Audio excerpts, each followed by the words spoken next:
Quando é a oposição, geralmente a organizar as suas atividades políticas, nós verificamos gás lacrimogéneo até detenções arbitrárias, mas quando é o partido no poder, nós verificamos um tratamento completamente diferente, mesmo que esteja a obstruir a via ou até, por um lado, esteja a obstruir aquelas que são as atividades dos outros partidos políticos a realizarem nos diversos pontos do país. Mas isto tem uma explicação histórica muito simples. Se formos a ver, o país viveu logo após a independência o sistema de partido único, o que permitiu automaticamente com que o partido que está no poder, o partido neste caso fundador do Estado, pudesse fazer o controle de toda aquela que é a máquina essencial. E mesmo após os acordos de Roma com o processo de democratização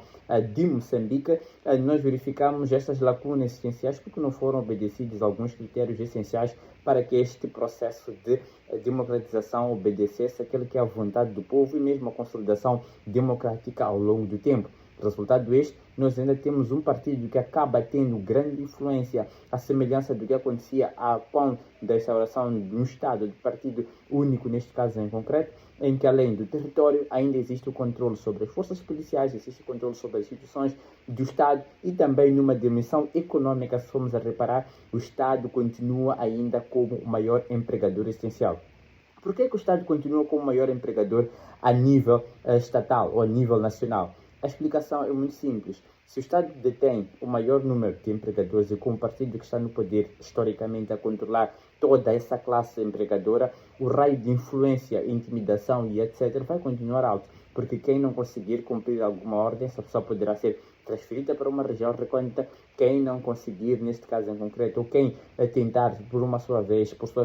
ir contra aqueles que são os desejos ou vontades deste grupo que controla a máquina do Estado, é olhado e observado como inimigo e as consequências poderão ser automaticamente nefásticas. Mas se formos olhar por um outro lado, não há criação de novos cenários para que nós tenhamos o mundo empresarial mais competitivo em Moçambique. E a questão que se coloca é por que isto acontece? A resposta é simples, porque enquanto surgirem os novos ricos, neste caso em concreto, a questão da centralização econômica poderá estar automaticamente em perigo e a descentralização pode fazer com que exista um apoio maior à oposição, por um lado, mas por um outro ângulo também pode fazer com que haja uma perca de influência por parte do regime do dia que centra toda a economia